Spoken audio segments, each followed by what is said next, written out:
जो gall bladder था, gall bladder में से एक नली निकली थी जिसका नाम था क्या, सिस्टिक डक्ट। और सिस्टिक डक्ट जो है ना, वो लीवर से निकलने वाले आपका जो बाइल डक्ट था उसके साथ मिल जाता था और मिलकर क्या बनाता था, कॉमन बाइल डक्ट बनाता था।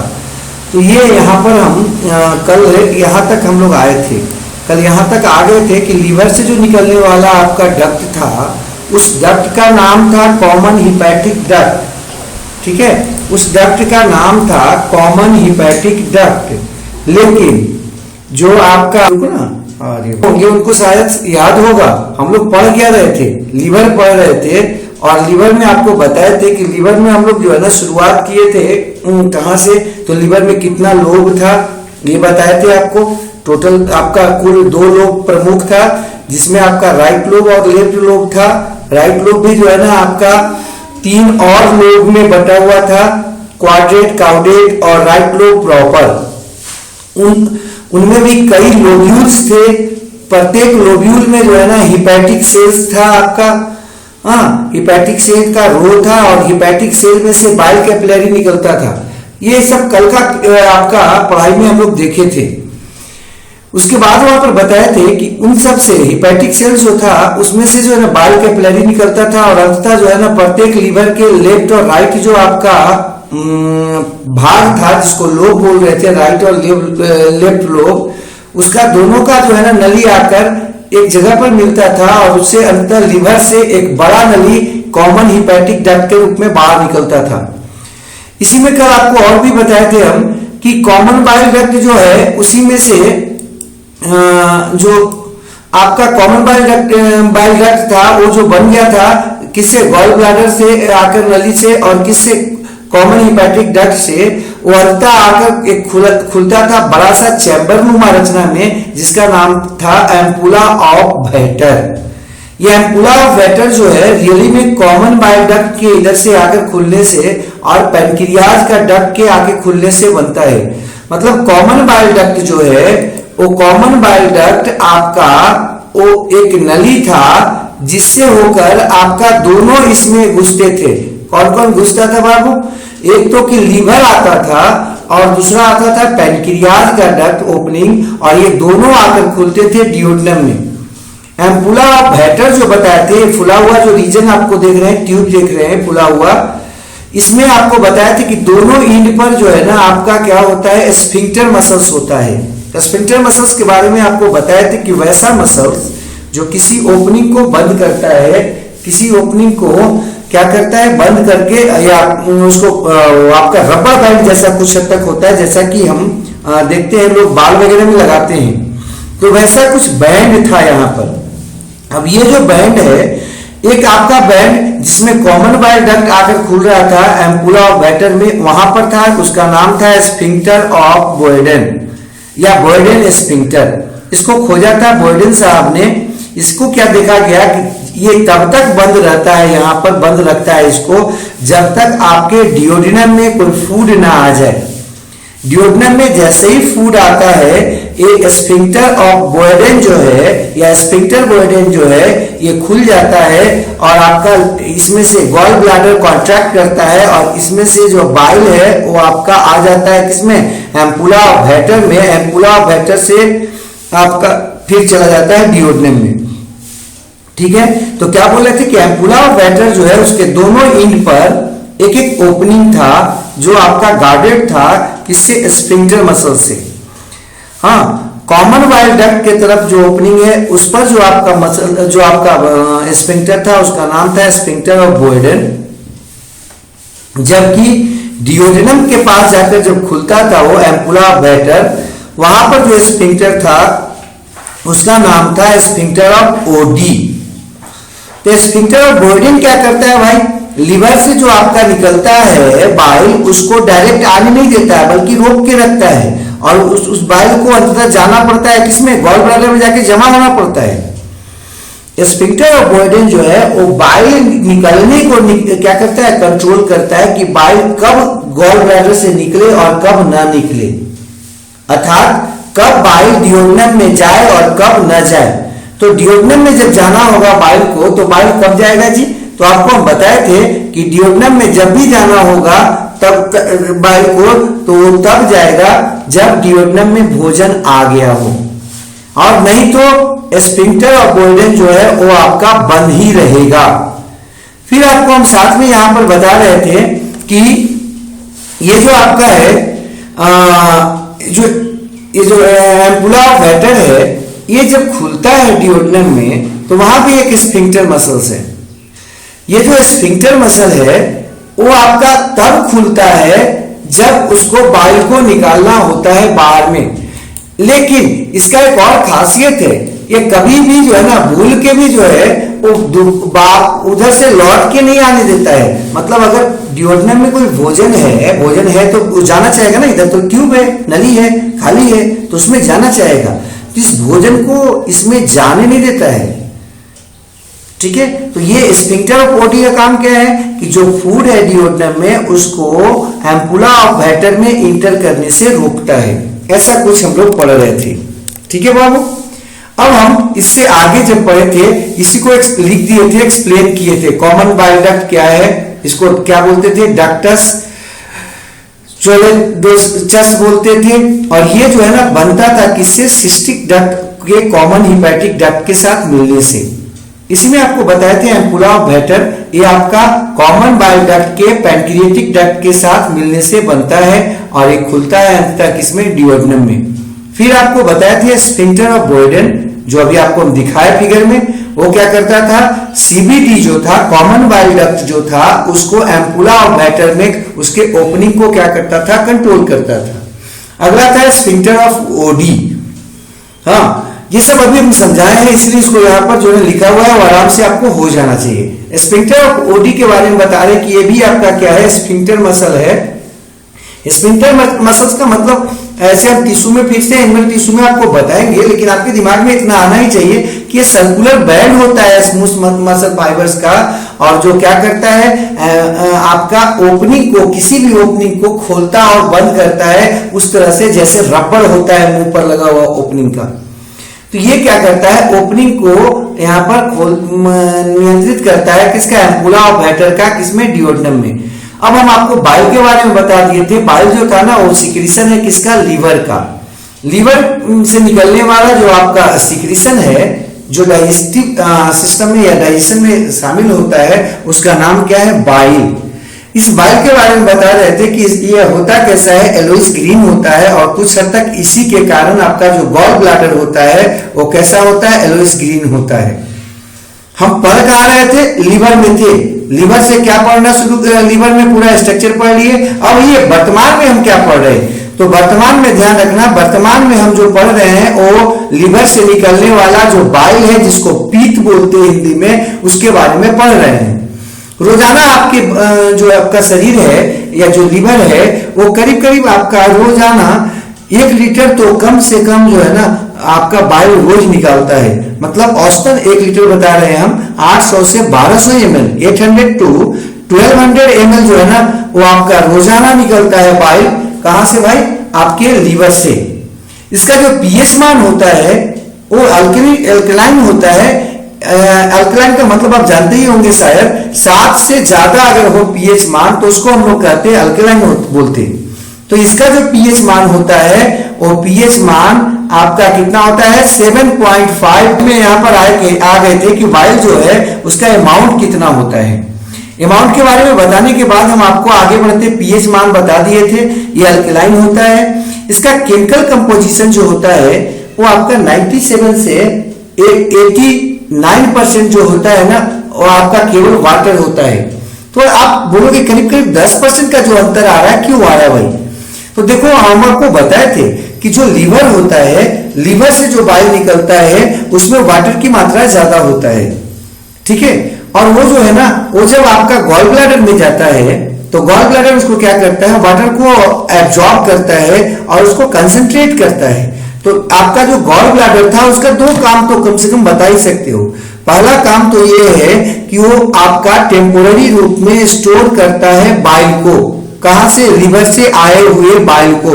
और दूसरा काम जो है आपका गॉल ब्लैडर का, मतलब पीत की थैली का दूसरा काम है कि वो जो बाइल होता है, पीत होता है, उसको कंसंट्रेट करता है, गाढ़ा बनाता है थोड़ा। उसमें आपका जो बाइल होता है उसमें साल्ट की मात्रा जो होता है वो आपका हिपैटिक बाइल में देखो कुछ कम है, 2% है। लेकिन हिपैटिक मतलब लीवर से निकला हुआ बाइल, लेकिन जो गॉल ब्लैडर से बाइल निकलता है उसमें ज्यादा हो जाता है। और अभी हम आपको बोले कि कंसंट्रेट करता है वो।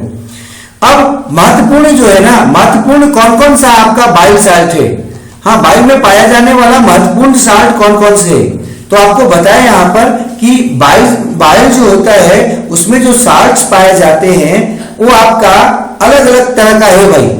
उसमें जो आपका पहला साल्ट है वो सोडियम बाइकार्बोनेट है, सोडियम ग्लाइकोलेट है और सोडियम टॉरोकोलेट है। ये टॉरोचोलेट या ये ग्लाइकोचोलेट जो है ये आपका दोनों के दोनों आपका महत्वपूर्ण है, लेकिन सोडियम बाइकार्बोनेट के बारे में लोगों का कहना है कि ये ज्यादा इंपॉर्टेंट होता है शायद अल्केलाइन बनाने में।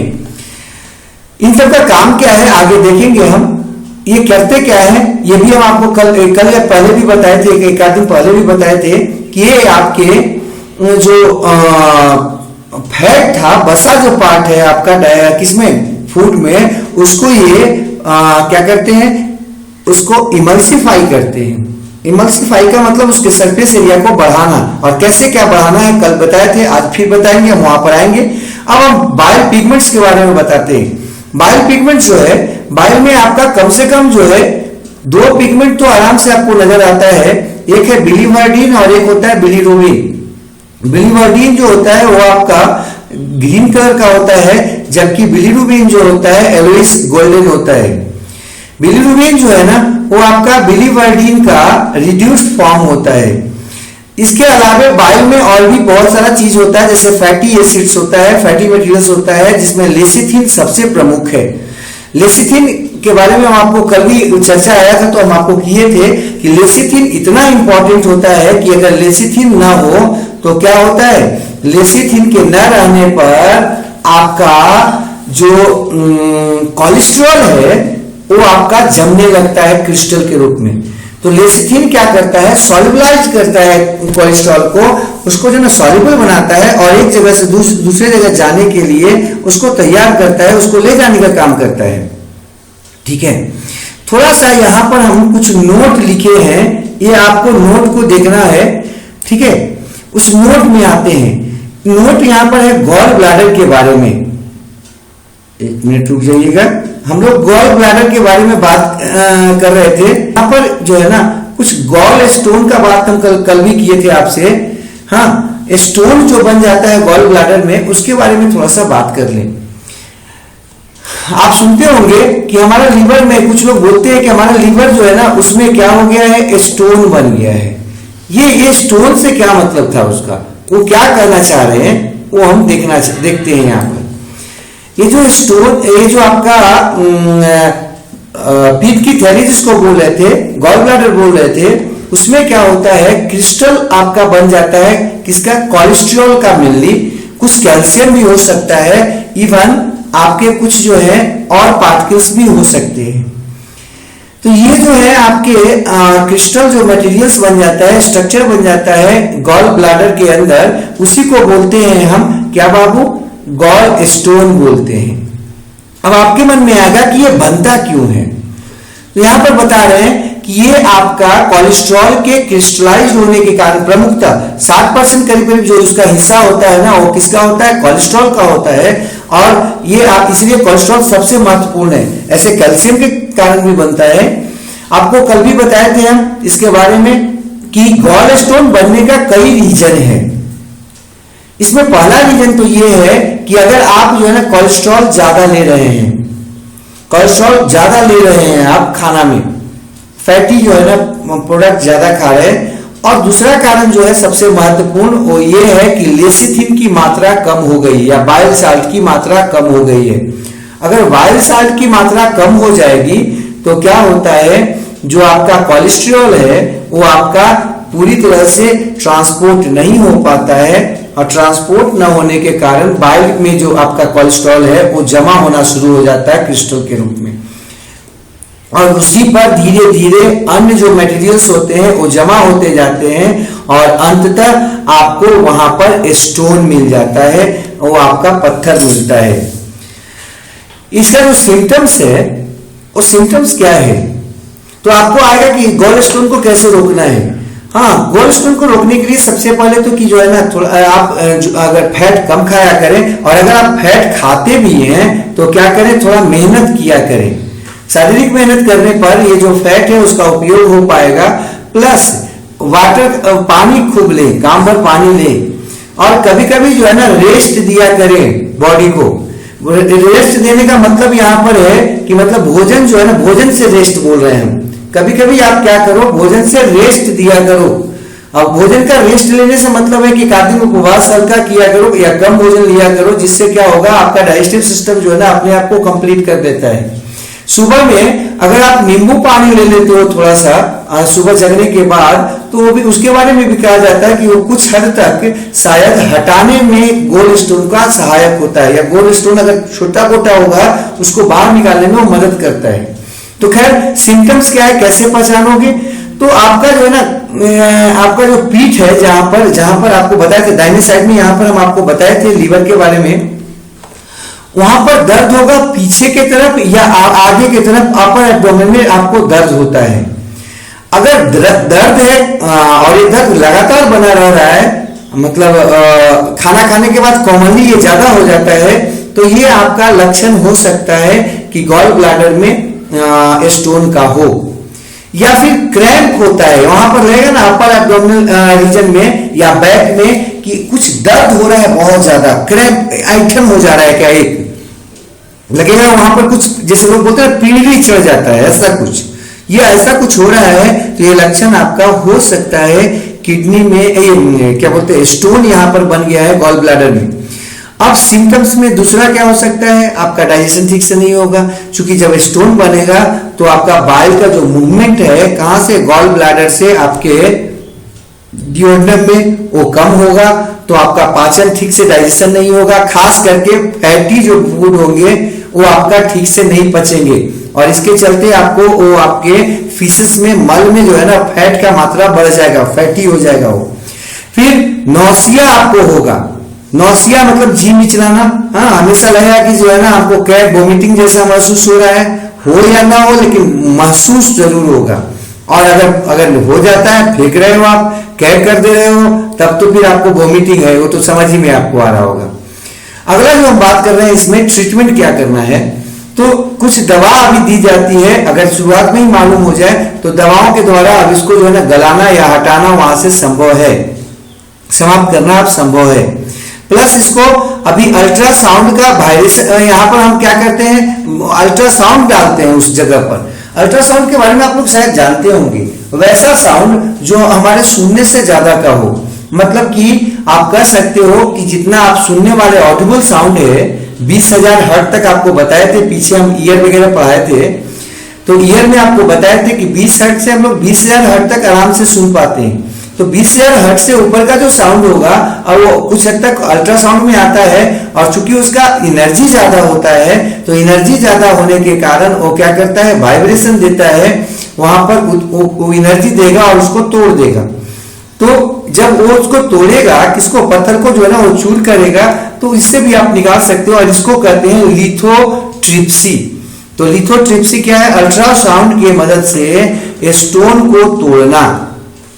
अब बात करते हैं हम कि लेजर के द्वारा भी आप ऑपरेशन, आप सुनते होंगे लेजर डाल के, लेजर लाइट से भी ऑपरेशन करते हैं। लेजर लाइट क्या है भाई, वो लाइट है जिसको हम क्या करते हैं, कंसंट्रेट करते हैं, वो सिंगल आपका वेवलेंथ का बना के और ये फ्रीक्वेंसी का बनाकर उसका एनर्जी को बढ़ा देते हैं, और ये काफी जो है ना एनर्जेटिक होता है।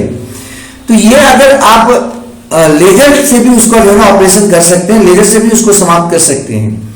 फिर हम लोग लेजर से समाप्त करने में क्या होगा, वो आपका चूंकि एनर्जी बहुत ज्यादा होता है उसमें, तो वो जाके क्या करेगा, उसको आपका वेपर में बदल देगा, जिससे वो टूट टूट कर अलग हो जाएगा।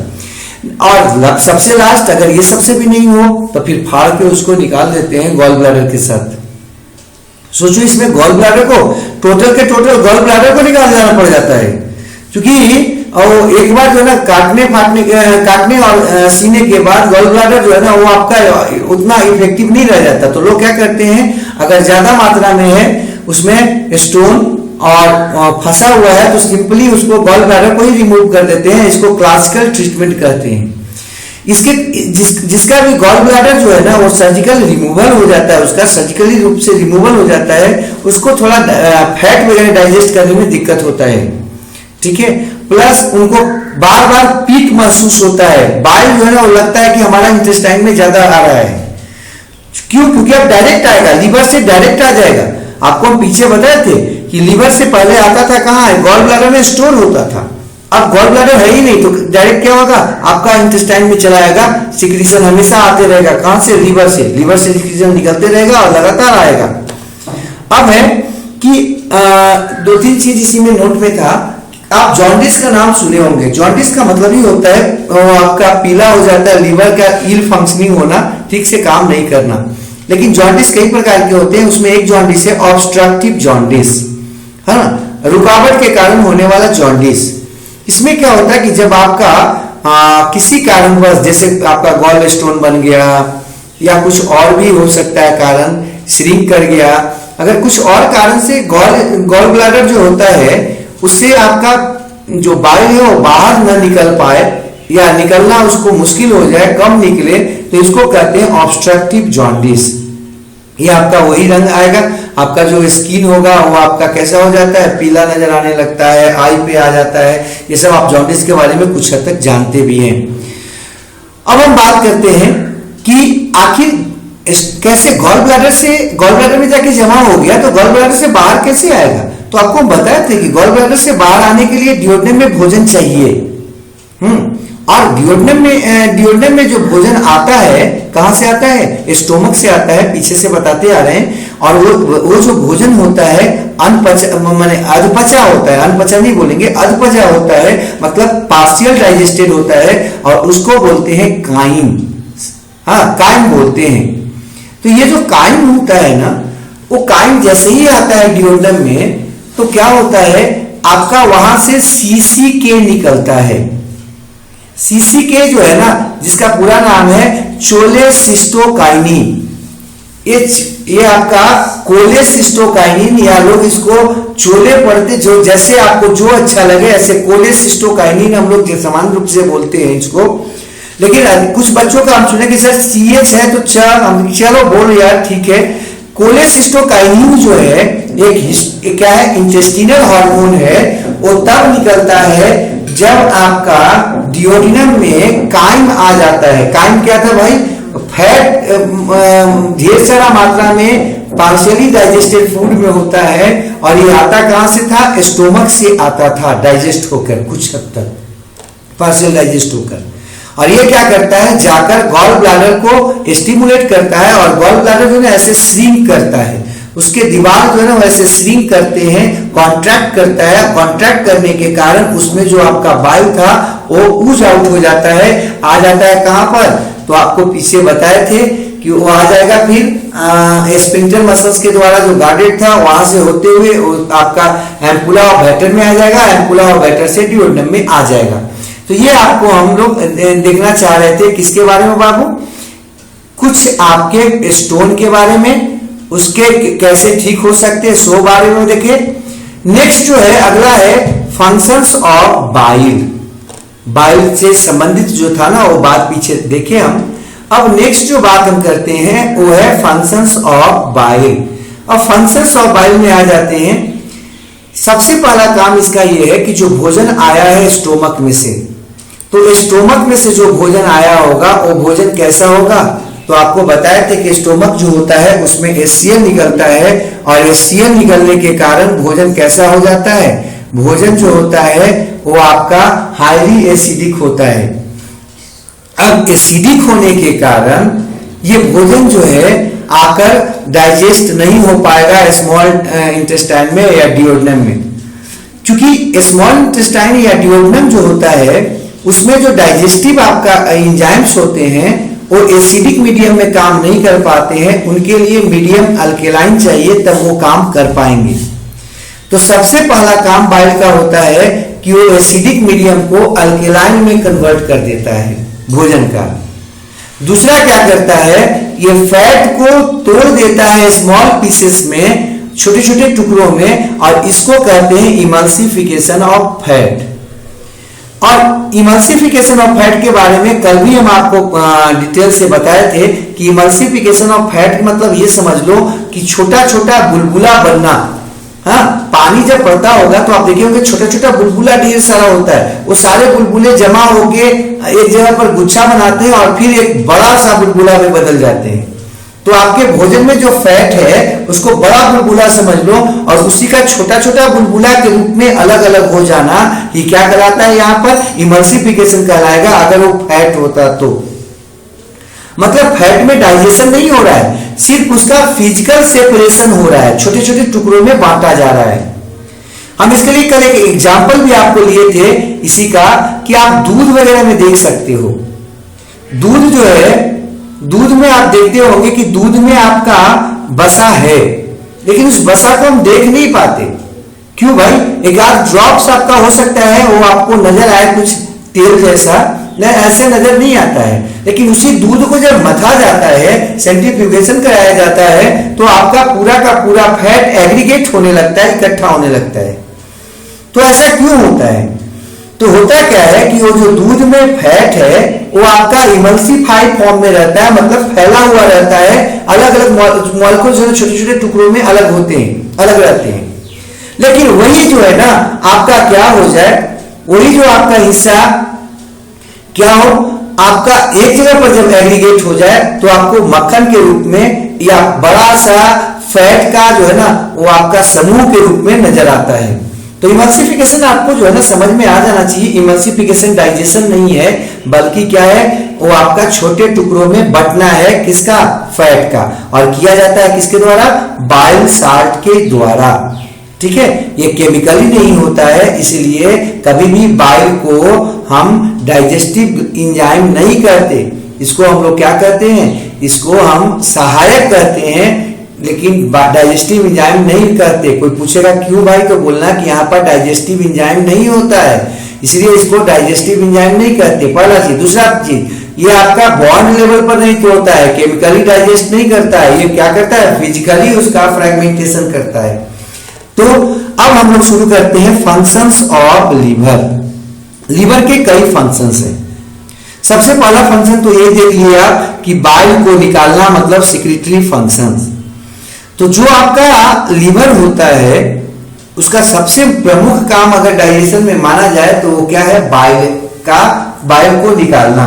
लेकिन कुछ और काम है इसके, जैसे सिंथेटिक फंक्शन है, बहुत इंपॉर्टेंट काम है, आपको हम कहीं लिखाए भी होंगे या नहीं तो लिखवा देंगे कि सबसे महत्वपूर्ण या सबसे बिजिएस्ट ऑर्गन अगर आपके बॉडी का माना जाता है तो लीवर को माना जाता है।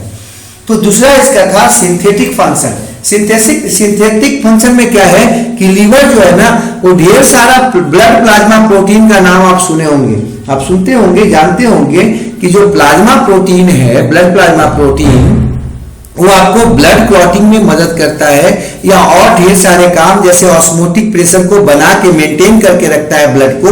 ये सब हम पढ़ाएंगे भी, क्योंकि अब ये बैच में नए बच्चे हैं तो इसको हम फिर से शुरू करना चाह रहे हैं शुरू से। ठीक है, तो आप लोग जो हैं, जो भी नए बच्चे आए हो यहाँ पर, वो अभी जो यहाँ पर हम डाइजेस्टिव सिस्टम में, तो लीवर का सिंथेटिक फंक्शन में क्या था कि ये ब्लड प्लाज्मा प्रोटीन को निकालता है, जिसमें प्रोथ्रोम्बिन है, फाइब्रिनोजिन है, ग्लोबुलिन है, अल्बुमिन है, और इनको डायरेक्ट क्या करता है, ब्लड में डाल देता है। अगर आपको थोड़ा बहुत भी याद हो पीछे के क्लासों का पढ़ाई का, तो आप जानते होंगे शायद कि कोई भी वैसा स्ट्रक्चर जो अपने सिक्रीशन को, अपने प्रोडक्ट को डायरेक्ट ब्लड में डाल देता है, उसको इंडोक्राइन स्ट्रक्चर कहते हैं। इसीलिए इसके सिंथेटिक फंक्शन मतलब ब्लड प्लाज्मा प्रोटीन के निर्माण करने और उन्हें सीधे ब्लड में डालने के कारण ही लिवर को इंडोक्राइन ग्लैंड भी कहते हैं। और इसको इसको इंडोक्राइन ग्लैंड के साथ हम लोग रख देते हैं, किसको, लीवर को। केवल इस घटना के कारण क्या, प्लाज्मा प्रोटीन को बनाना और प्लाज्मा प्रोटीन को बनाकर क्या करना, उसको दे देना, किसको, डायरेक्ट ब्लड में दे देना, ये इसको क्या बना देता है, इंडोक्राइन सिस्टम में रख देता है। अगला जो बात हम लोगों को यहां पर जानना है वो है लीवर का अगला फंक्शन, तीसरा फंक्शन, वो फंक्शन है स्टोरेज फंक्शन। लीवर आपका बहुत बड़ा महत्वपूर्ण ऑर्गन है।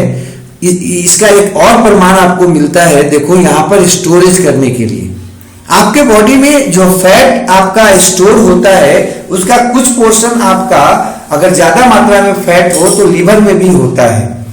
इसीलिए कई बार आप अगर ज्यादा तेल घी वगैरह खाते हो और मेहनत कम करते हो तो क्या होता है कि आपका लीवर फैटी हो जाता है। आज जो है ना ये एक सामान्य रोग बन चुका है। अधिकांश लोगों को देखिए तो उनको जो है ना ये अधिकांश लोगों में ये रोग बन चुका है। क्या बाबू, तो हमारा क्या हो गया है, लीवर फैटी हो गया है। तो लीवर जो फैटी लोग बताते हैं ना वो क्या है भैया, फैट की मात्रा लीवर में बढ़ जाता है और ये लीवर के नॉर्मल फंक्शनिंग के लिए अच्छा नहीं है। तो खैर हम यहाँ पर बता रहे थे कि लीवर का जो स्टोरेज फंक्शन है उसमें पहला क्या है भाई, तो ये क्या करता है, फैट को जो है ना वो तब करता है जब फैट आपका बहुत ज्यादा हो। ऐसे नॉर्मल रूप से फैट को नहीं करता है, क्योंकि फैट को स्टोर करने के लिए और जगह है, उसके लिए स्पेशल एक टिश्यू है जिसका नाम है एडिपोज टिश्यू और उसके सेल्स हैं एडिपोसाइट सेल्स। लेकिन तभी अगर ज्यादा हो तो यहां भी स्टोर होता है, नहीं तो इसका मेन काम है फैट सॉल्युबल विटामिन जिसका नाम है ADEK, vitamin A, vitamin D, vitamin E, vitamin K, इसको यहां पर क्या करना है, स्टोर करना। अभी जो है ना नया जो आया है आपका पढ़ाई में, उसमें क्या कहा जा रहा है या देखा जा रहा है कि विटामिन B12 भी जो है ना वो आपका लीवर में स्टोर होता है कुछ हद तक, ठीक है। तो कुछ मात्रा में विटामिन B12 भी यहां पर आकर जमा होता है। मेनली इसमें जमा होता है कौन, फैट सॉल्युबल विटामिन वगैरह में। वो चार हैं ADEK, vitamin A, vitamin D, vitamin E, vitamin K, लेकिन कुछ अब देखा जाता है कि विटामिन B12 भी यहां पर जमा है। अगला है ग्लूकोज एज ग्लाइकोजन, ये ग्लूकोज को भी जमा करता है ग्लाइकोजन के रूप में। अब आपके मन में आ रहा हो कि सर जब ये नॉर्मल वे में फैट को स्टोर नहीं करता है, हाँ फैट को स्टोर अलग हम करते हैं, फैटी कोची में बाबू आपको बताया कि आपका उसके लिए एक खास एडिपोज टिश्यू है, तो फिर ये ग्लूकोज को क्यों स्टोर करता है। देखो आपके बॉडी में ग्लूकोज जो है ना वो मुख्यतः दो जगह पर स्टोर होता है, एक तो लीवर में और दूसरा होता है स्केलेटल मसल सेल्स में। स्केलेटल मसल सेल्स समझते होंगे, जो आपके स्केलेटल टिश्यू पर हो, बोन पर हो, कार्टिलेजेस पर हो, ऐसे अगर आपके मसल्स हैं तो इसको बोलते हैं स्केलेटल मसल्स। स्केलेटल मसल जो होते हैं वो आपके उसमें भी स्टोर होता है ग्लाइकोजन के रूप में ग्लूकोज, और दूसरा आपको बोल रहे हैं लीवर में स्टोर होता है। तो आपके मन में आएगा कि लीवर में ग्लाइकोजन के रूप में क्यों स्टोर होता है ग्लूकोज। तो देखो आपका स्केलेटल मसल्स में इसलिए स्टोर होता है कि स्केलेटल मसल्स को कॉन्ट्रैक्शन रिलैक्सेशन करना होता है, तो वो क्या करता है, ग्लूकोज को स्टोर कर देता है। आजकल आप शायद देख रहे होंगे, आप लोगों को अगर थोड़ा सा भी अगल बगल का नॉलेज हो या आप पेपर वगैरह जानते होंगे या समाचार पेपर सुनते होंगे तो सुन रहे होंगे सोना का दाम बहुत ज्यादा बढ़ गया है।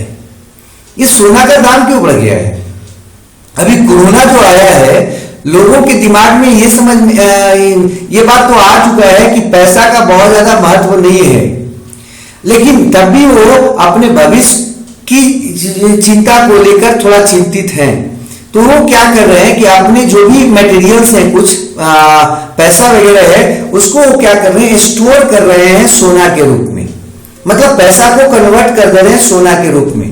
तो फायदा क्या होगा, पैसा अगर इतना सारा जगह लेगा तो सोना थोड़ा सा जगह लेगा, है ना। लाखों रुपए का सोना थोड़ा सा हो जाएगा। तो इसे स्टोर करने में क्या होगा, आराम होगा। ग्लूकोज को जब स्टोर करेगा लीवर तो ज्यादा एरिया चाहिए, और उसको ग्लाइकोजन में अगर कन्वर्ट करके स्टोर करेगा तो क्या होगा, कम एरिया में हो जाएगा। इसी तरह से स्केलेटल मसल्स में हम अभी बता रहे थे, स्केलेटल मसल भी जब स्टोर करेगा ग्लूकोज को तो ज्यादा एरिया चाहिए, लेकिन अगर उसको ग्लाइकोजन में कन्वर्ट कर देगा, जैसे पैसा को हम कन्वर्ट कर दिए किसमें, सोना में, तो क्या हुआ, एरिया कम लगा। तो ग्लाइकोजन में जब कन्वर्ट करके रखेगा स्टोर करके तो एरिया कम लगेगा, और उसको जो है ना 2-3 चीज में मदद मिलता है। पहला तो कि जब भी उसको एक्स्ट्रा काम कभी करना पड़ेगा अचानक, तो क्या करता है, ग्लाइकोजन को वो तोड़ के जल्दी से ग्लूकोज के रूप में और फ्यूल के रूप में यूज कर लेता है। कौन, स्केलेटल मसल्स। तो स्केलेटल मसल तो अपना यूज कर लेता है किसमें, फंक्शनिंग में। ये लीवर क्यों स्टोर करता है, लीवर को स्टोर करने का ये ग्लाइकोजन को स्टोर करने के कारण ही आप ये कह सकते हो कि आपके शरीर का सबसे महत्वपूर्ण में एक अंग है। आपको जानकर सोचोगा कि लीवर जो है वो आपका ब्लड में ग्लूकोज के लेवल को एकदम कंट्रोल करके रखता है या करने की कोशिश करता है। तो अगर आपके पास रहेगा तभी तो कंट्रोल करेंगे। जैसे आरबीआई है बैंक, वो क्या करता है, भारत के सभी बैंकों को क्या करता है, रेगुलेट करता है, हाँ, उनको नियंत्रित करता है। तो उसके पास पैसा रहेगा तभी तो खुद नियंत्रित करेगा, उसको पैसा देने का, पैसा लेने का, काम करने का क्षमता रहेगा जब उसके पास पैसा रहेगा। तो लीवर क्या करता है, क्योंकि आपको हम पहले भी बताए थे कि जो प्राइमरी फ्यूल है आपके बॉडी का, उसका नाम है क्या बाबू, ग्लूकोज। तो ग्लूकोज को जो है ना स्टोर करने, ग्लूकोज को ये आपके पूरे बॉडी में कहीं भी जरूरत हो, कभी भी काम पड़े तो उसके लिए स्टोर करता है। पहला चीज कि ब्लड में ग्लूकोज के लेवल को नियंत्रित करने के लिए इसका ये आपका क्या करता है, ग्लाइकोजन के रूप में ग्लूकोज को स्टोर करता है। और दूसरा, आप होम्योथर्म हैं, आप लोग में से अधिकांश बच्चे जानते होंगे, होम्योथर्म को ही हम लोग वार्म ब्लडेड एनिमल्स बोलते हैं। हाँ, हम हैं और बर्ड्स, हम सब कैसे हैं, होम्योथर्म हैं, वार्म ब्लड्स हैं। वार्म ब्लडेड का मतलब होता है वैसे एनिमल्स जिनके बॉडी का टेम्परेचर एनवायरमेंट के अनुसार परिवर्तित नहीं होता है। ठीक है, तो अब जरा सोचो, हमारे बॉडी के टेम्परेचर को हमेशा एक समान बनाए रखना है, और ये काम जो है इसमें दो आपका स्ट्रक्चर आपके बॉडी का बहुत महत्वपूर्ण है जो रोल अदा करता है। एक पहला तो आपका है स्केलेटल मसल्स। स्केलेटल मसल्स जब एक्टिवेट होता है, जब काम करता है, तो वहां पर वो क्या करता है, ग्लूकोज को तोड़कर एटीपी के रूप में यूज करता है, और कुछ एनर्जी आपका हीट के रूप में निकल जाता है, जिससे आपके बॉडी के टेम्परेचर जो है ना वो आपका मेंटेन रहते हैं। और दूसरा जो काम है आपका वो लीवर करता है। लीवर जो है ना वो क्या करता है, लीवर आप चूंकि बहुत ज्यादा एक्टिविटी करता है, इसलिए काफी मात्रा में यहां पर हीट भी निकलता है, और ये पूरे बॉडी में ब्लड के साथ सर्कुलेट करवा देता है, जिससे बॉडी क्या होता है, आपका वार्म ब्लडेड बना रहता है। तो आपको वार्म ब्लडेड बनाए रखने में मतलब हमेशा ब्लड का टेम्परेचर एक समान बना रहे, इसमें सबसे बड़ा रोल एक लीवर का भी है, और उसमें ग्लाइकोजन जो स्टोर करके रखता है वो मदद करता है। नेक्स्ट है एक्सेस ऑफ आयरन। आपने अगर आयरन ज्यादा हो गया है, बॉडी में ज्यादा आयरन खा लिए हैं, तो यहाँ पर स्टोर हो जाता है फेरिटिन वगैरह के रूप में। इसको हम आगे भी पढ़ाएंगे, ये टिश्यू में पढ़ना है थोड़ा सा, तो वहां भी हम आपको पढ़ाएंगे। नेक्स्ट है कोगुलेटरी फंक्शन। कोगुलेटरी फंक्शन जो है ना इसका एक है, कोगुलेटरी फंक्शन अभी आपको बताए थे कि ये क्या करता है, ब्लड प्लाज्मा प्रोटीन बनाता है लीवर। ये जो ब्लड प्लाज्मा प्रोटीन है उसमें से कुछ जो प्लाज्मा प्रोटीन होता है वो ब्लड को कोगुलेशन में मदद करता है, हाँ, लिक्विड से सेमी सॉलिड फॉर्म में कन्वर्ट होने में मदद करता है, और इसी को कहते हैं कोगुलेशन। और इसमें कौन कौन से शामिल होते हैं, प्रोथ्रोम्बिन और फाइब्रिनोजिन। तो प्रोथ्रोम्बिन और फाइब्रिनोजिन जो आपका ब्लड प्लाज्मा प्रोटीन है वो क्या करता है, ब्लड को कोगुलेट करता है, अर्थात लीवर कहीं ना कहीं कोगुलेशन में, ब्लड कोगुलेशन में सीधे तौर पर शामिल होता है। नेक्स्ट है एंटी कोगुलेटरी फंक्शन। एक तो कि ब्लड को जमने में मदद कर रहा है, उसके लिए बना रहा है कंपोनेंट्स, और दूसरा है ब्लड को जमने से भी रोकता है। अब बोलोगे क्यों, ऐसा क्यों करता है भाई? देखो, अगर लीवर एक्टिवेट ना हो, लीवर काम ना करे, तो आपको जान के अच्छा होगा, आपके बॉडी के अंदर जो ब्लड वेसल्स है उसमें ब्लड जहां तहां जम जाएगा। हाँ, वो आपका जो लिक्विड फॉर्म में मूव करता रहता है, उसमें लीवर का बहुत बड़ा रोल है। लीवर क्या करता है, एंटी कोगुलेटरी जो है ना मटेरियल्स या आपका केमिकल जिसका हिपेरिन नाम है उसको डालते रहता है। हिपेरिन, हिपेरिन आया है हिपार शब्द से, हिपार। हिपार आता है लीवर सेल को कहते हैं, लीवर सेल को हिपार कहते हैं, HEPAR, हिपार सेल, और उसी से आया है हिपेरिन। तो हिपेरिन एक केमिकल है जो नेचुरल रूप में आपके ब्लड में पाया जाता है और ये क्या करता है, ब्लड को कोगुलेट होने से या जमने से रोकता है। तो यहाँ पर ये पांचवा फंक्शन हो गया आपके लीवर का। नेक्स्ट फंक्शन का बात अगर हम करें तो अगला फंक्शन है आपका मेटाबॉलिक फंक्शन, छठा। ये जो मेटाबॉलिक फंक्शन जो है उसमें बात करें अगर हम, तो मेटाबॉलिक फंक्शन में लीवर का जो है ये क्या है, लीवर जो है आपका सबसे बिजिएस्ट केमिकल आपका क्या बोलते हैं, केमिकल लेबोरेटरी है आपके बॉडी का। क्यों भैया, ये करता क्या है, तो ये कई मेटाबॉलिक एक्टिविटी को कंट्रोल करता है। उसमें पहला आपको यहाँ पर हम लिखे, हम फिर लाइन बाय लाइन लिख दिए हैं। पहला है, आप सुनते होंगे थायराइड ग्लैंड के बारे में। अगर थोड़ा सा याद हो, जब हम आपको शुरुआत से पढ़ा रहे थे, शुरुआत से बच्चे होंगे, तो यहाँ पर बताए थे कि ये जो आपका लैरिंग्स है, ट्रैकिया लैरिंग्स जहां पर मिलता है, यहाँ पर जहां पर आपका ये गला समाप्त हो रहा है और धड़ शुरू हो रहा है, बॉडी का मेन पार्ट शुरू हो रहा है, यहाँ पर दोनों साइड में लैरिंग्स और ट्रैकिया के जंक्शन पर दोनों साइड में, मतलब नेक के बेस पर आगे की तरफ फ्रंट में दो ग्लैंड पाया जाता था, उसका नाम था थायराइड ग्लैंड। तो थायराइड ग्लैंड जो है ना, वो आपके बॉडी के मेटाबॉलिज्म के साथ सीधे तौर पर जुड़ा हुआ है। आजकल हम क्या हो गए हैं, ठीक से काम नहीं करने लगे हैं, इनएक्टिव बनने लगे हैं, जिसके कारण थायराइड जो है उसका जो सिक्रीशन है वो घबरा जाता है। और आप सुनते होंगे अधिकांश माताएं बहनें, कुछ भाइयों को भी ऐसा रोग होने लगा है, समानता ये औरतों में ज्यादा होता है।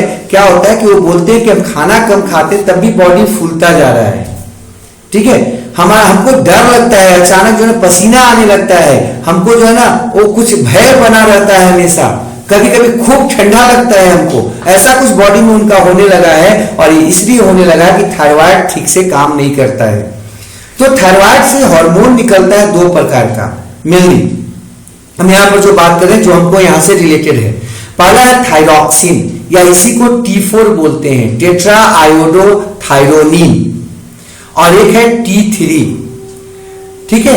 T3 जो है एक फंक्शनल रूप में होता है और इसका सिक्रीशन थायराइड से कम होता है, ज्यादा मात्रा में T4 आता है। अब ये T4 जो होता है, T4 के रूप में ये जो है ना हार्मोन जाकर काम नहीं कर सकता, आपके बॉडी के गतिविधियों को कंट्रोल नहीं कर सकता है। जब भी वो काम करेगा तो किस रूप में काम करता है, T3 के रूप में। अब ये जो T3 है, T3 के रूप में इसको कन्वर्ट करता है कौन, T4 को T3 के रूप में कन्वर्ट करता है कौन बाबू, आपका लीवर, और तब जाके काम करता है। मतलब थायराइड से जो सिक्रीशन निकला है वो ब्लड के थ्रू आ जाता है कहां, लीवर में, और लीवर में जब आता है तो लीवर उसको T4 को बदल देता है T3 रूप में, और तब वो काम करता है। ऐसा नहीं कि थायराइड से T3 नहीं निकलता है, निकलता है, ठीक है, लेकिन बाकी जो T4 होता है उसको कन्वर्ट करता है T3 के रूप में कौन, लीवर, और तब जाके वो काम कर पाता है। तो थायराइड के हार्मोन को वेल फंक्शनिंग बनाने का काम कौन करता है, लीवर करता है। दूसरा है, ये क्या करता है, फैटी एसिड्स जो होते हैं आपका, उसको स्टोरेज और ट्रांसपोर्टेशन फॉर्म में कन्वर्ट करता है। स्टोरेज और ट्रांसफॉर्मेशन फॉर्म में क्या करता है, कन्वर्ट करता है। अब आपके मन में आएगा कि स्टोरेज और ट्रांसफॉर्मेशन फॉर्म में क्या है। जैसे आपके घर में कोई अनाज होगा, ग्रेन्स होंगे, जैसे चना हुआ होगा पिछले साल, या गेहूं हुआ होगा, तो क्या उस जिस रूप में आप लिए हो बाजार से, खेत से या बाजार से, उसी रूप में रख देते हो क्या? उसको स्टोरेज फॉर्म में कन्वर्ट करना पड़ता है, उसको सुखाना पड़ता है, उसमें नमी की मात्रा कम करनी पड़ती है, और प्लस उसमें अब तो दवाई डालनी पड़ती है, नहीं तो उसमें क्या होता है, कीड़ा लग जाता है। या फिर हम लोग नीम का पत्ती वगैरह डालते हैं, मतलब कुछ आपका वो जो है ना एंटी वर्म जो है ना कुछ दवाएं या आपका व्यवस्था करते हैं, और उसको बढ़िया से ढक कर रखते हैं, ताकि क्या हो, उसमें आपका ऑर्गेनिज्म प्रवेश ना करे जो उसमें डेवलपमेंट हो जाए। तो इसी तरह से फैटी एसिड जो है ना, उसको भी स्टोर करने के लिए वो जैसा है वैसे उस रूप में स्टोर नहीं हो सकता है, वो क्या करेगा, रिएक्शन कर लेगा, किसी के साथ जाकर दूसरा कंपाउंड बना देगा, तो इसलिए उसको स्टोरेज और ट्रांसपोर्टेशन फॉर्म में कन्वर्ट कर देता है, ताकि ये आपका जाकर ब्लड वेसल्स में जहां तहां न चिपक जाए, प्लस जहां इसको जाना है वहीं जाए। तो इस रूप में ये कन्वर्ट कौन करता है, लीवर करता है। नेक्स्ट है, ये है अगला है इसका काम मेटाबॉलिक फंक्शन में ग्लूकोनियोजिनेसिस। जैसा इसको याद रखिएगा, ये सबको दिमाग में रख लीजिएगा, ग्लूकोनियोजिनेसिस। ये बार बार आगे आएगा, अभी हम आगे भी पढ़ेंगे पैनक्रियाज का फंक्शन भी, तो वहां भी आएगा ग्लूकोनियोजिनेसिस। ग्लूकोनियोजिनेसिस क्या है, दिमाग में आ जाना चाहिए, अमीनो एसिड या ग्लिसरॉल, मतलब या तो प्रोटीन के या फैट के जो टूटे हुए रूप है, सिंपल फॉर्म है, उसको ग्लूकोज के रूप में कन्वर्ट करना ही क्या कहलाता है, ग्लूकोज के रूप में ही कन्वर्ट करना ही क्या कहलाता है, ग्लूकोनियोजिनेसिस कहलाता है। तो कन्वर्सन ऑफ अमीनो एसिड और glycerol in glucose is called gluconeogenesis. दूसरा जो काम है ये आएगा बार बार, फिर बाद में हम नहीं बताएंगे, ध्यान रखिएगा, इसको देखते रहिएगा। ग्लूकोनियोजिनेसिस दूसरे जो आपके सोर्स हैं जैसे प्रोटीन या फैट, उसके सिंपल मटेरियल्स को कन्वर्ट करना ग्लूकोज के रूप में क्या कहलाता है, ग्लूकोनियोजिनेसिस कहलाता है। अगला है ग्लाइकोजिनेसिस। हाँ, ग्लाइकोजिनेसिस में क्या होता है, ग्लूकोज को ग्लाइकोजन के रूप में कन्वर्ट कर देता है। आपका जो लीवर है वो स्टोर करता है ग्लाइकोजन के रूप में, आपको हम बताए थे। तो ग्लाइकोजन बनाता है किससे, ग्लूकोज से। इस पूरे प्रोसेस को कहते हैं ग्लाइकोजिनेसिस। ग्लाइकोजिनेसिस, ग्लाइकोजन से आया है, ग्लाइकोजिनेसिस ग्लाइकोजन बनाना, ठीक है, याद ऐसे रखिएगा, ग्लाइकोजिनेसिस ग्लूकोज से ग्लाइकोजन बनाना, ग्लाइकोजन बनाना ग्लूकोज से, है ना। ग्लूकोनियोजिनेसिस ग्लूकोज को नए स्ट्रक्चर से बना रहा है, और वो स्ट्रक्चर कौन है, अमीनो एसिड और ग्लिसरॉल, ग्लूकोनियोजिनेसिस, ध्यान रखना है। नेक्स्ट है तीसरा जो है, मतलब अगला इसका जो फंक्शन है, और तीसरा और है ग्लूकोज से जुड़ा हुआ, उसको ध्यान रखिएगा, ग्लाइकोजिनोलाइसिस।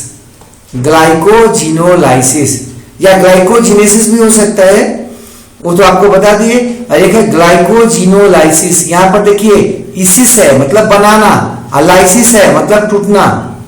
तो ग्लाइकोजन का टूटना किस रूप में, ग्लूकोज के रूप में, ग्लाइकोजिनोलाइसिस कहलाता है।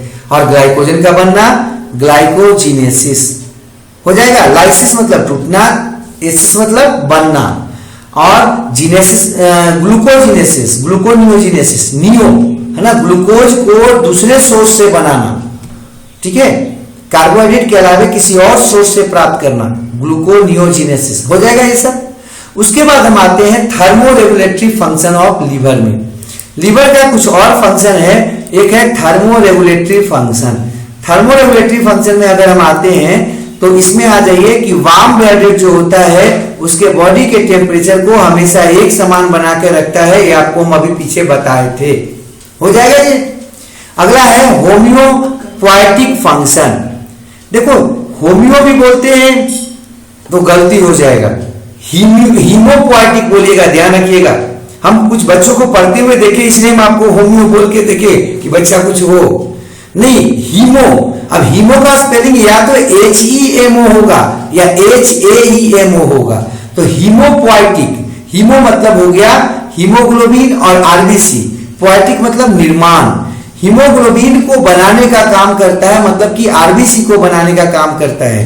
देखो हम लोग में नहीं करता है, यंग और एडल्ट में इसका आरबीसी बनाने का फंक्शन जो है ना के बराबर है, नहीं है। लेकिन जब हम एम्ब्रियोनिक स्टेज में होते हैं, एम्ब्रियोनिक स्टेज का मतलब आपको बताए थे मां के बॉडी के अंदर एम्ब्रियो के रूप में, फिटस के रूप में, उसमें ये क्या करता है, ये आपके बॉडी में जो आरबीसी बनता है एम्ब्रियोनिक स्टेज में, उस समय सबसे बड़ा एरिया या सबसे बड़ा ऑर्गन जो होता है, सबसे मेन ऑर्गन जो होता है हेमोपोइसिस का, वो आपका लीवर होता है। तो ध्यान रखिएगा, लार्जेस्ट सेंटर ऑफ हीमोपोएटिक अगर आ जाएगा, हीमोपोएटिक सेंटर अगर आ जाएगा लार्जेस्ट, तो वहां पर ध्यान रखिएगा एम्ब्रियोनिक स्टेज में कि एडल्ट स्टेज में है। अगर एडल्ट स्टेज में होगा तो बोन मैरो हो जाएगा। ठीक है, आगे पढ़ेंगे हम लोग, टिश्यू में था पढ़ना है ना, फिर से हम आपको पढ़ाएंगे। क्या बोल रहे हैं कि अगर लार्जेस्ट सेंटर फॉर क्या आरबीसी फॉर्मेशन, तो अगर यंग या एडल्ट आएगा तब तो बोन मैरो हो जाएगा, रेड बोन मैरो। लेकिन अगर बचपन के पहले है ना, मतलब कि एम्ब्रियोनिक स्टेज में अगर आएगा तब तो आंख बंद करके कौन सा लिख दोगे, तब लीवर लिख दोगे। अब अगला जो फंक्शन इसका है डिटॉक्सिफिकेशन फंक्शन।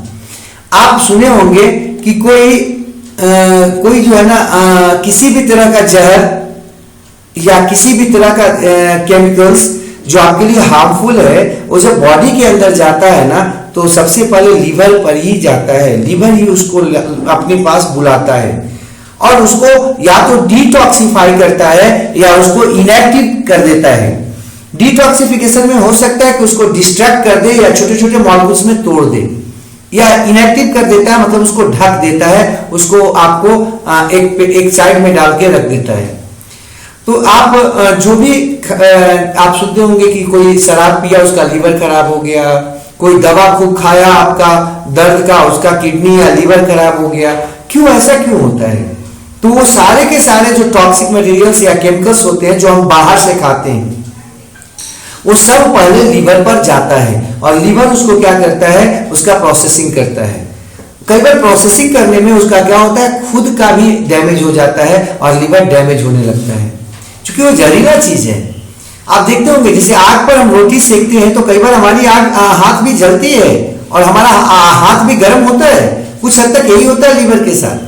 तो आप कोशिश यही करना है, आप सुनते होंगे कोई जहर खा लेता है अगर, तो मरने वक्त बहुत तड़पता है, उछलता है, उसका ये जो दर्द उसको महसूस होता है, वो दर्द क्यों महसूस होता है, तो उसका लीवर जो है ना वो आपका फटने लगता है, लीवर में जो है ना काफी ज्यादा बेचैनी होने लगता है और इसके चलते वो आपका काफी बेचैन हो जाता है। तो खैर सबसे ज्यादा डिटॉक्सिफिकेशन मतलब कि जहरीले पदार्थ को आपका खत्म करने का काम कौन करता है, आपका लीवर करता है। और ये क्या करता है, अल्कोहल पियोगे तभी ये होगा। इसलिए हम बार बार लोगों को कहते हैं कि अगर बहुत जरूरी ना हो तो अंग्रेजी दवा ना खाएं, आर्टिफिशियल केमिकल है, वो क्या करेगा, लीवर को कभी ना कभी जाकर लीवर को किसी न किसी रूप में प्रभावित करेगा। फिर पिकनिक एसिड है, क्लोरोफॉर्म है या बेंजोइक एसिड है, वो सब जाकर अंततः कहां पर डिटॉक्सिफाई होता है, लीवर में ही डिटॉक्सिफाई होता है, अर्थात आपके बॉडी का लार्जेस्ट सेंटर है। और आप लोग शायद जानते होंगे सेल में पढ़ना था, सेल ऑर्गेनेल जिसका नाम था आपका क्या बोलते हैं, इंडोप्लाज्मिक रेटिकुलम। तो इंडोप्लाज्मिक रेटिकुलम इसमें सबसे ज्यादा पाए जाते हैं, किसमें, लीवर सेल्स में। वो क्या करता है, वो आपका डिटॉक्सिफिकेशन में मदद करता है। नेक्स्ट है एक्सक्रीटरी फंक्शन। ये क्या करता है, यूरिया बनाता है और एक्सक्रीशन में मदद करता है।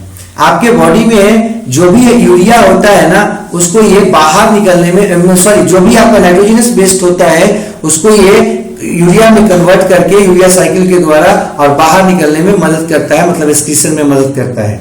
अब थोड़ा सा हम यहाँ पर यूरिया साइकिल पढ़ना है, क्वेश्चन आता है यूरिया साइकिल से, उसको यहीं पर कर लेते हैं यूरिया साइकिल को। तो ये है आपका यूरिया साइकिल, ठीक है, जो कहाँ हो रहा था, लीवर के सेल में हो रहा था। इसमें दो तीन चीजें जो ध्यान में रखना है। पहला चीज कि यूरिया साइकिल जो होता है वो शुरुआत किससे होता है, तो ऑर्निथीन से होता है। ऑर्निथीन जो होता है ना, वो उसका शुरुआत करने वाला आपका कंपाउंड होता है, किसको, यूरिया साइकिल को। इसलिए इसको ऑर्निथीन साइकिल भी कहते हैं, किसको, यूरिया साइकिल को। होता था बाबू लीवर में। एक बात और ध्यान में रखना है कि जब यूरिया साइकिल आप देख रहे हो, इसमें देखे होंगे कि इसका जो सबसे पहला प्रोडक्ट जो बना है वो है सिट्रुलिन, इसलिए भी इसको सिट्रुलिन साइकिल कहते हैं। तो इसका दो नाम और है यूरिया साइकिल का, एक तो इसको क्रेग साहब ने खोजा था तो उनके नाम पर भी ये है, ठीक है, लेकिन इसका नाम और है ऑर्निथीन साइकिल और सिट्रुलिन साइकिल। ये नाम इसलिए पड़ा है क्योंकि यहाँ पर जो आपका इनिशिएटिव कंपाउंड है, इसका जो शुरुआत करने वाला कंपाउंड है वो ऑर्निथीन है और वो सिट्रुलिन जो है ना इसका फर्स्ट प्रोडक्ट है। ये सारा का सारा घटना ऑर्निथिन से सिट्रुलिन में बदलने की जो घटना होती है माइटोकॉन्ड्रिया में होता है। किसका? हेपेटिक सेल्स का। माइटोकॉन्ड्रिया क्या करता है, ऑर्निथिन में के साथ कार्बोनाइल फॉस्फेट को जोड़ देता है, H2O को बाहर निकालता है। कंडेंसेशन रिएक्शन यहाँ पर होता है, H2O बाहर निकल जाता है। केमिस्ट्री में पढ़े होंगे आप, कंडेंसेशन में H2O बाहर निकलता है।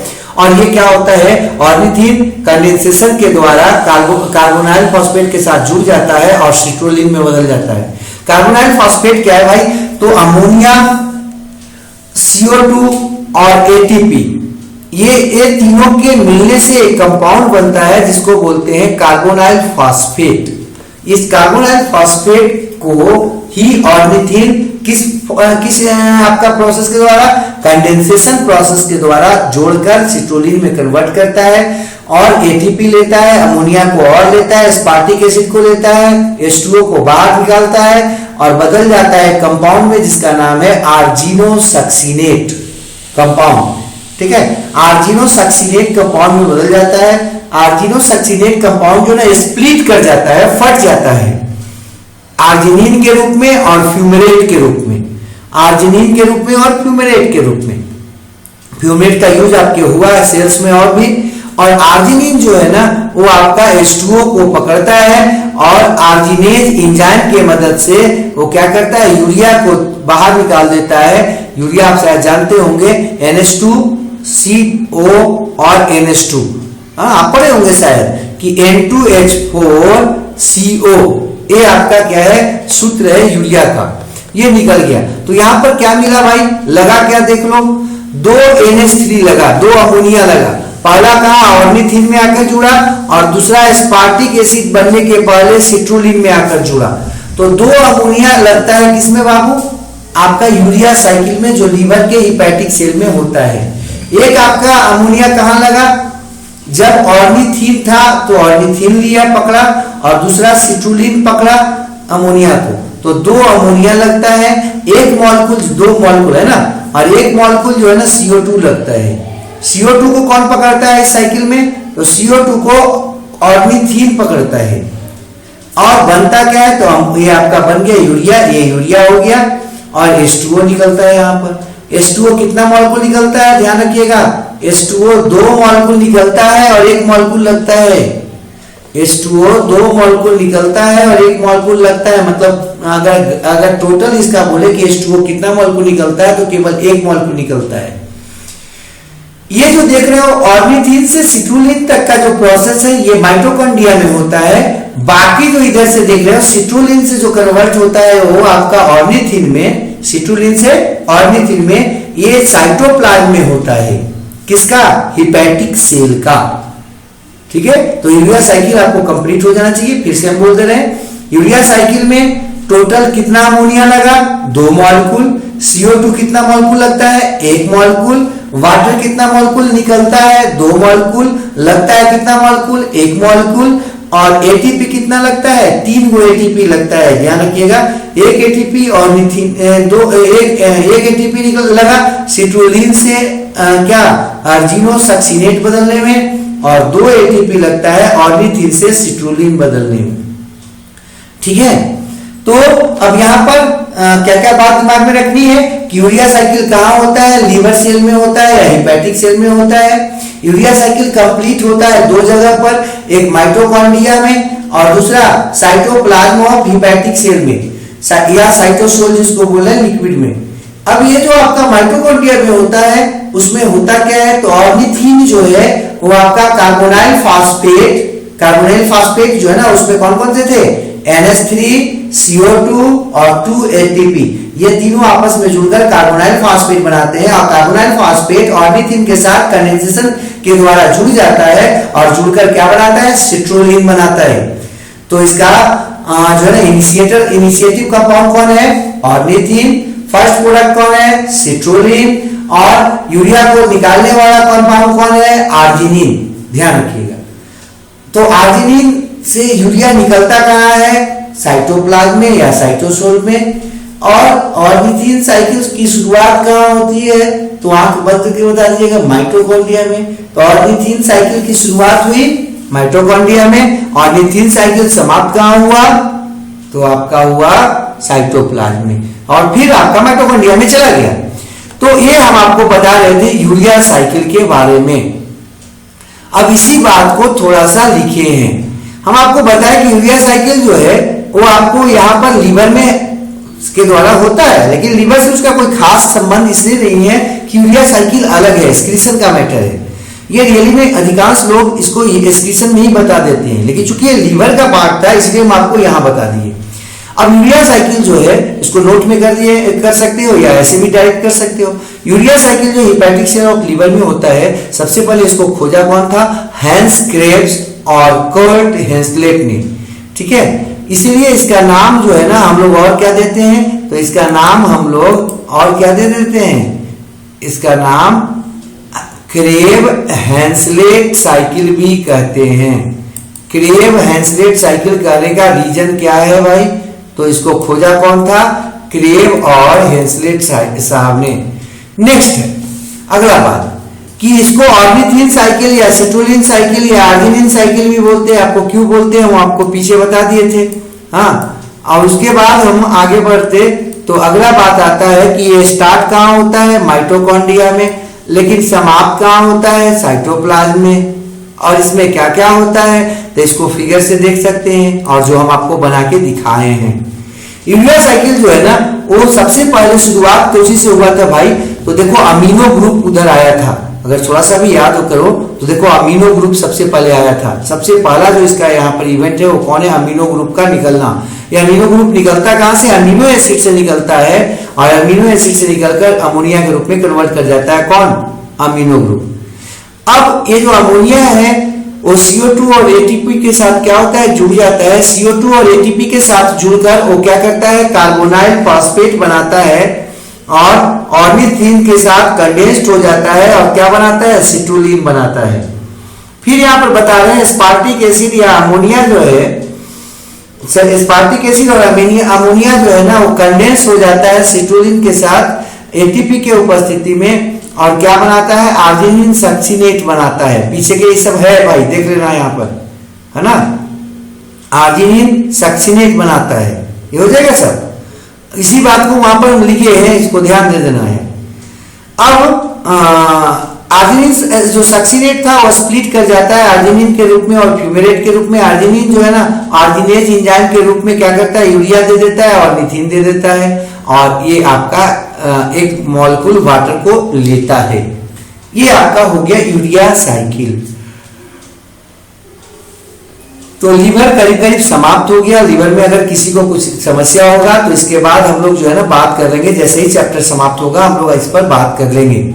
अगला बात करते हैं, अभी हम पूछ लेते हैं, अभी नाम सुने होंगे शायद भूमि आंवला के बारे में। भूमि आंवला जो है ना वो आपका मिलता है, छोटा सा पेड़ होता है, वो आपका उसके जो पत्तियां होती हैं उसमें आपका आंवला जैसा फल होता है छोटा छोटा।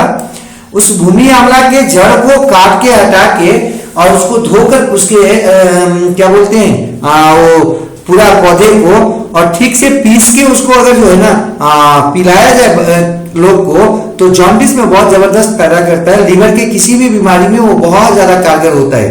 ये हम लोग को पढ़ना था मेडिसिनल प्लांट्स में, हम लोग को मेडिसिनल प्लांट्स पढ़ना था एमएससी में। उसमें जो है ना इसके बारे में भूमि आंवला के बारे में पढ़ना था। उसको लोग बोलता है कि भूमि आंवला शायद जो है ना वो आपका क्या बोल सकते हैं रामबाण है लीवर के रोगों के लिए। तो लीवर में किसी को भी कोई समस्या है, कोई खास रोग है तो आराम से भूमि आंवला का उपयोग कर सकता है। और भूमि आंवला सामान्यतः वैसे जगहों पर मिलता है जहां पर छेड़छाड़ ज्यादा नहीं हो, मतलब ज्यादा आपके लोग न जाते हो, मतलब खेती वगैरह नहीं होता हो, जिसको टार बोलते हैं लोग, या जहां पर ना भट्ठा उठा लगा हुआ हो, गांव में भट्ठा लगाते थे लोग, वहां इलाका वो इलाका हो जहां पर ज्यादा छेड़छाड़ ना हो, वहां पर भूमि आंवला काफी मिलता है। ऐसे आपको ये अगर आप पटना में जाओगे तो आपको मेडिसिनल गार्डन है बॉटनिकल गार्डन में, है ना, संजय गांधी जैविक उद्यान में बॉटनिकल गार्डन में आपका मेडिसिनल प्लांट्स है, वहां जाकर देख सकते हो, या फिर आप किसी जो है ना आप नर्सरी में से ले सकते हो। बात करते हैं हम पैनक्रियाज का। पैनक्रियाज जो है ना वो सेकंड लार्जेस्ट ग्लैंड है हमारे बॉडी का, उसका वजन करीब 50 ग्राम होता है। कलर इसका जो होता है लुइस होता है, हल्का पीलापन होता है। कुछ किताब इसको क्या लिखता है कि ये आपका गुलाबी होता है, ठीक है। हम उस पर नहीं जाना चाहेंगे, लेकिन समान रूप में जो ये आपका होता है वो कैसा होता है, लुईस होता है। पोजीशन इसका कहाँ होता है, एब्डोमिनल कैविटी में होता है। और एब्डोमिनल कैविटी में हम आपको दिखाए भी थे पहले भी कि ये स्टोमक के जस्ट नीचे होता है। स्टोमक जो आपका था, स्टोमक के जस्ट नीचे में ये पाया जाता था। आपका जो वो आपका डियोडनम था, डियोडनम के दोनों जो आर्क थे उसी के बीच में ये दबा हुआ था।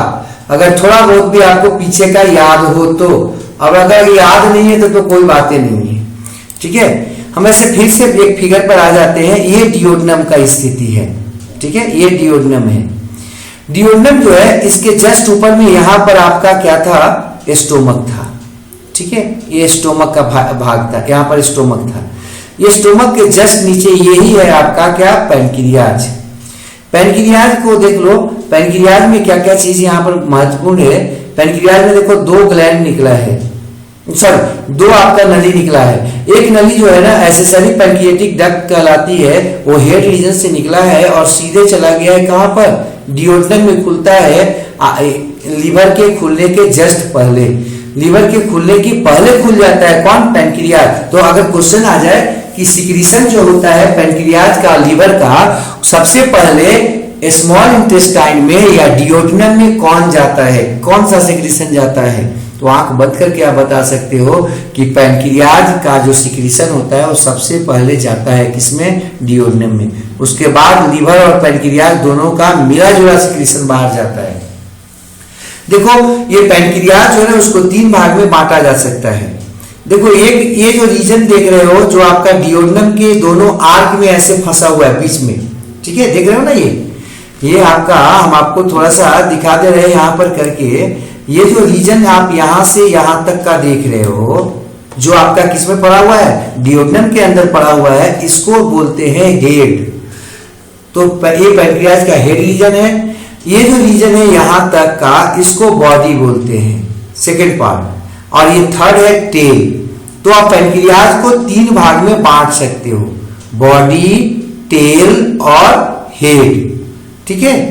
बॉडी कौन हो गया, इसका अगला पार्ट हो गया जो आपका डियोडनम के अंदर है आपका, सॉरी हेड कौन हो गया, अगला पार्ट हो गया जो आपका किसके, डियोडनम के आर्क के बीच में है। और बॉडी क्या हो गया, वो पार्ट है जो आपका स्टोमक के जस्ट नीचे है, स्टोमक के जस्ट नीचे था। और ये जो टेल है ना, ये स्प्लीन यहाँ पर है, यहाँ पर है, स्टोमक ये रीजन में है, ये जो रीजन है ऐसे स्टोमक का रीजन है ऐसे, ठीक है। स्टोमक इस तरह से था और स्टोमक के जस्ट पीछे इस इलाका में यहाँ पर जो है स्प्लीन है। तो ये स्प्लीन का जो हिस्सा है, इस स्प्लीन के भाग को के नीचे का जो भाग था इसको बोल रहे थे हम क्या, टेल। तो पैनक्रियाज को 3 भाग में बांटते हैं, बॉडी जो आपका किसके अंदर है, डियोडनम के अंदर, फिर बोल दिए हम वही बात, हेड जो किसके अंदर है, डियोडनम के अंदर है। दूसरा है बॉडी जो आपका स्टोमक के नीचे है। और ये जो आपका स्प्लीन था, स्प्लीन के नीचे जो पार्ट था उसका नाम था क्या, टेल। क्लियर हो गया यहाँ पर। हमको लगता है कि आराम से आपको जो है ना ये आपका पैनक्रियाज का क्या स्थिति है, पैनक्रियाज कैसे खुलता है और कैसा होता है, ये आपको क्लियर हो जाना चाहिए इस फिगर से। ऐसे और भी फिगर हम देखेंगे एक आध गो बना के, या है तो हम देखेंगे, लेकिन फिलहाल हम यहाँ पर पैनक्रियाज से आगे बढ़ जाते हैं और फिर से अपने उस जगह पर आ जाते हैं जहां पर आपका पढ़ाई का बात था। तो हम पढ़ क्या रहे थे, हम आपको पढ़ा रहे थे, पैनक्रियाज शुरू किए थे। पैनक्रियाज में बताया थे कि पैनक्रियाज सेकेंड लार्जेस्ट ग्लैंड था आपके बॉडी का, और इसमें लिखे थे कि ये कितना होता है, करीब करीब 50 ग्राम होता है। जबकि याद करो लीवर के बारे में क्या बताए थे, लीवर करीब 1.5 किलो था, ठीक है, लीवर करीब 1.5 किलो था। अब यहां पर हम जो है चलो आ जाते हैं पैनक्रियाज में। पैनक्रियाज में फिर से आ गए, इसका कलर वगैरह बता दिया आपका, इसका पोजीशन आपको बता दिया, कोई दिक्कत तो होना नहीं चाहिए। अब हम फिर से बात करते हैं इसके शेप का। शेप कैसा था, देखिए ना, लंबा था, इलोंगेटेड, फ्लैटेड, चपटा था, लोबुलेटेड, ऐसे लोबल्स में बटा हुआ था, लोबल्स में बटा होता है। साइज में लेंथ इसका करीब 15 से 20 ग्राम। विड्थ चौड़ाई कितना हो गया इसका 3 सेंटीमीटर। थिकनेस मोटाई कितना है 2 cm। और वेट तो आपको बता ही दिए करीब 50 ग्राम। ये आपको हम पैनक्रियाज के बारे में बता दिए। अब पैनक्रियाज का स्ट्रक्चर जो है डायग्राम से बना के दिखाए हैं, जो आपको होए थोड़ा सा ये और इसे इसको झुकना था, स्टोमक को यहाँ आना था। स्टोमक जो है ना इतना दूर नहीं होता है, लेकिन आपको दिखाने के चलते हमको दूर करना पड़ा है कि इसको दिखाया जाए। तो ये क्या होता है, जस्ट इस पे ऐसे होता है पड़ा हुआ, ये ऐसे मुड़ा हुआ होता है, इससे पड़ा होता है। देखो जब स्टोमक जो है ना उससे खुल रहा था डियोडेनम में, खुलने के जस्ट पाइलोरस के जस्ट नीचे में आकर खुलता है कौन, एक्सेसरी पैनक्रियाटिक डक्ट। पैनक्रियाज का जो एक्सेसरी डक्ट है वो आकर खुला है किसमें, डियोडेनम में, पाइलोरस के नीचे। उसके बाद दोनों जो है ना लीवर और इसका सिक्रीशन आकर खुल जाता है किसमें, डियोडेनम में, एम्पुला जिसको बोल रहे थे। उसके बाद देखो ये जो आपका है पैनक्रियाज, उसको 3 भाग में तो बांट ही दिया आपको, यहाँ पर बना हुआ भी है। जो ये जो आपका खुलता है जाके लीवर के साथ एम्पुला ऑफ वेटर में, उसको बोलते हैं मेन पैनक्रियाटिक डक्ट। और जो आपका पहले ही खुल जा रहा था किसमें, डियोडेनम में, उसको बोलते हैं एक्सेसरी पैनक्रियाटिक डक्ट। स्प्लीन बता दिए, इंटरलोबुलर डक्ट है। इसमें देखो सेकुलर है ये, हाँ, तो इसमें आपका लोब्यूल्स में बटा होता है। ये क्लियर हो गया। अब हम आगे बढ़ते हैं। अब इसमें हम आगे जब बढ़े तो आ जाता है रीजनेशन का बात। रीजनेशन का जब बात करते हैं तो आपका पैनक्रियाज को 3 भाग में बांटे थे, जो अभी हम आपको दिखाए थे फिगर में, उसी बात को यहाँ पर लिख दिए हैं। तो रीजनेशन में अगर हम आते हैं तो पैनक्रियाज को 3 भाग में बांटे। हेड, हाँ, ये आपका डियोडेनम के जस्ट नीचे था, डियोडेनम के कर्वेचर में था, आपको बताए थे। बॉडी जो था मिडिल और मेन पार्ट था, जो स्टोमक के नीचे था। उसके बाद टेल है, टेल जो है नैरो टर्मिनल पार्ट है, जो कि स्प्लीन के नीचे है। उसके बाद डक्ट ऑफ पैनक्रियाज का बात करते हैं। तो पैनक्रियाज से 2 डक्ट निकला था, एक मेन पैनक्रियाटिक डक्ट या डक्ट ऑफ वर्सुंग, ध्यान रखिएगा, डक्ट ऑफ वर्सुंग को वर्सुंग बोलते हैं मेन पैनक्रियाटिक डक्ट को। इसको खोजा था वर्सुंग साहब ने। ये आपका जो है ना आपका पूरे पैनक्रियाज में यहां से वहां तक था, लंबा था। अब ये आपको दिखाए थे, देखो मेन जो पैनक्रियाटिक डक्ट है, देखो क्या है, लंबा यहां से वहां तक है। इसी को डक्ट ऑफ वर्सुंग कहते हैं। हम लिख रहे थे, लगता है छूट गया यहाँ पर, डक्ट ऑफ वर्सुंग का बात कर रहे थे। अब हम आगे बढ़ते हैं। ये खुलता किसमें भाई, तो ये जो है ना डियोडेनम को खोलता है एम्पुला ऑफ वेटर में। एम्पुला ऑफ वेटर है क्या, तो एम्पुला ऑफ वेटर आपको बताया कि फुला हुआ रीजन था, स्वैलन इलाका था, और उसमें आपका हिपैटिक मतलब कि लीवर का कॉमन बाइल डक्ट भी आके खुलता था।